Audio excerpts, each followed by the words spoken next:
Segunda parte del cuarto capítulo, nosotros los agnósticos del libro Alcohólicos Anónimos.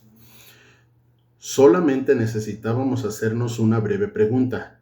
¿Creo ahora o estoy dispuesto a creer siquiera que hay un poder superior a mí mismo? Tan pronto como una persona pueda decidir que cree o que está dispuesta a creer, podemos asegurarte enfáticamente que ya va por buen camino. Repetidamente se ha comprobado entre nosotros que sobre esta primera piedra puede edificarse una maravillosamente efectiva estructura espiritual. Adendum, no sé cómo se llama esto, cuando tiene el numerito 1 ahí a un lado, dice: te suplicamos que no dejes de leer el apéndice sobre experiencia espiritual, el cual estaré leyendo. Voy en secuencia. Bien. Esa fue una gran noticia para nosotros, porque habíamos supuesto que no podíamos hacer uso de principios espirituales a menos de que aceptáramos muchas cosas sobre la fe que parecían difíciles de creer. Cuando nos presentaban enfoques espirituales, ¿cuántas veces dijimos: yo quisiera tener la fe que tiene esa persona? Estoy seguro de que me daría resultado si creyera como ella cree, pero no puedo aceptar como una verdad segura muchos artículos de fe que son tan claros para él.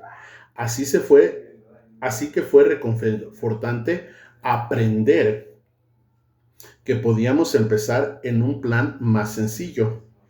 Además de una aparente incapacidad para aceptar mucho sobre la fe, frecuentemente nos encontrábamos impedidos por la obstinación y prejuicios irracionales.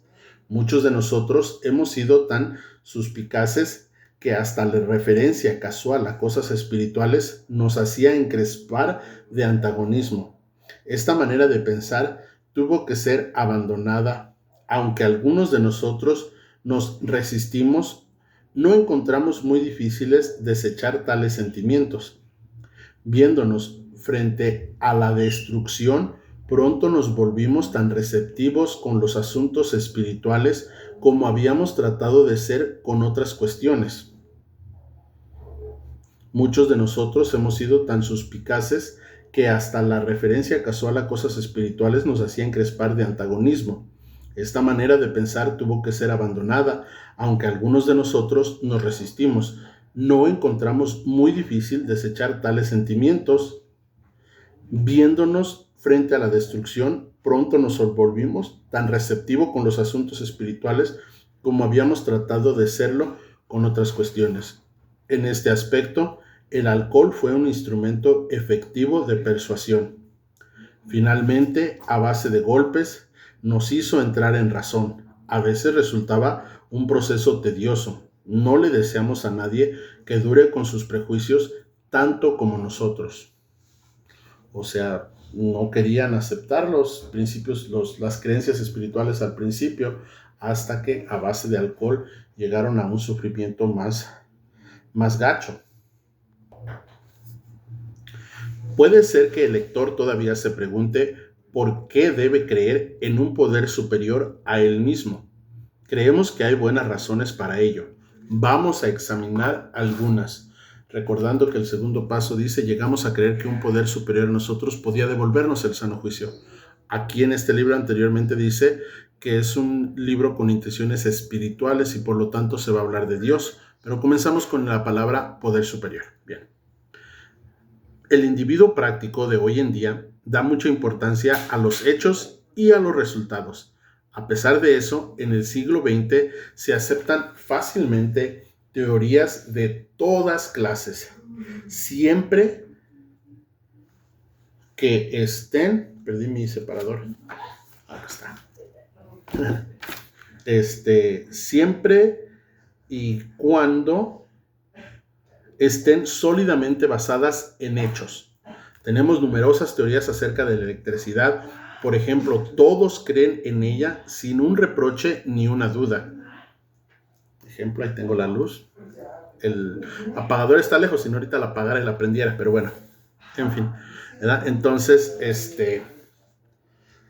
todos creemos en la electricidad sin reproche ni ninguna duda.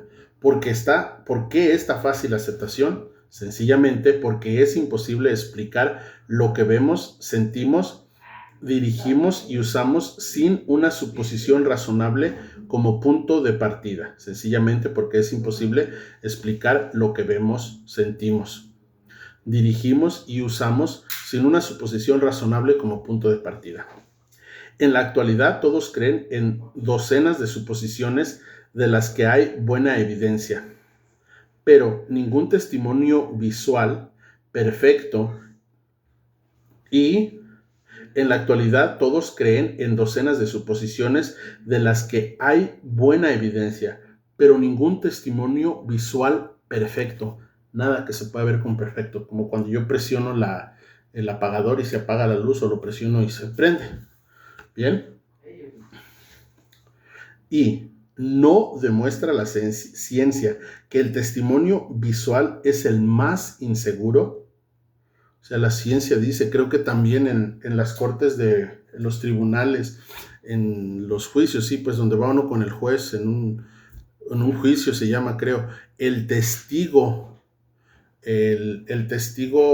presencial, el que es testigo que miró, es la prueba más débil que hay para un caso criminal.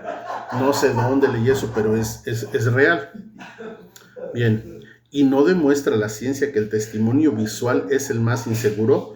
Constantemente se está demostrando, a medida que se va estudiando el mundo material, que las apariencias externas no son de ninguna manera la realidad interior. Ilustremos esto. La prosaica viga de acero es una masa de electrones girando uno alrededor del otro a una velocidad increíble.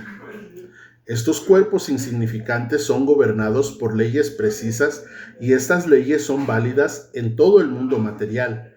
La ciencia nos dice que así es.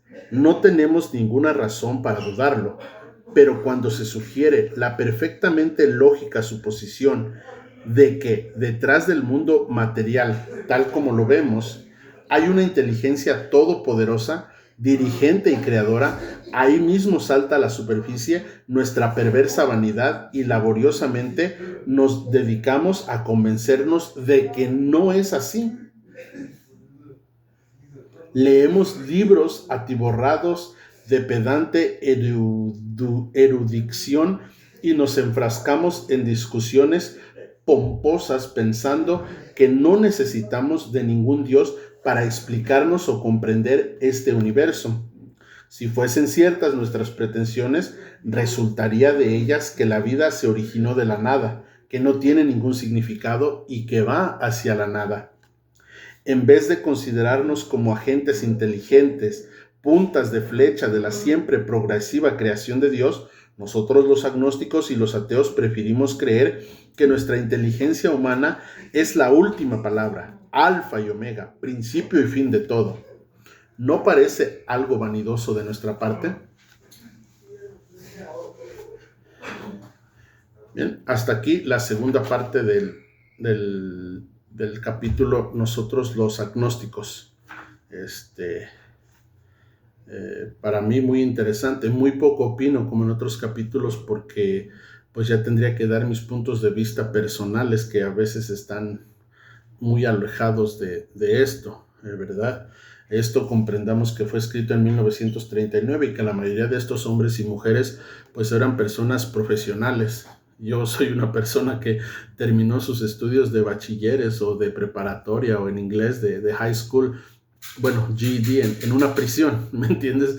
Entonces no me le voy a poner a lo que obviamente este individuo, creo que fue Bill el que escribió esto, el que no creía en Dios, el que después a Evi que le pasó el mensaje, empezó a creer un poquito en Dios, bueno, en un Dios como lo acaba de escribir aquí, de su propio concepto de Dios, ¿sí? Y resulta que es necesario para nosotros que queremos mantenernos sin beber, sin drogarnos, ¿verdad? Porque es solamente a través de esto. En otra parte lo dice, Él hizo por nosotros lo que nosotros no podíamos hacer por nosotros mismos. Bien, entonces hasta aquí dejo la parte 2 del capítulo Nosotros los agnósticos.